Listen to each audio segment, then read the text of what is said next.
साथीहरु हिजो ढलान गरेको घरमा गेट पनि फिट भयो है ल। सोल्टीले हान्दै हुनुहुन्छ। यो हिजो राति 12 बजेसम्म 1 बजेसम्म ढलान गरेको यो यस्तो भयो। स्पेशल भयो, पानीले बगाएर नि हामीले बिहान फेरि रिपेयरिङ गरियो।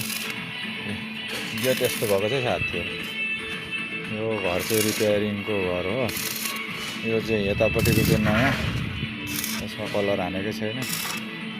यो चाहिँ नयाँ गेट स्लाइडिङ वाला हो।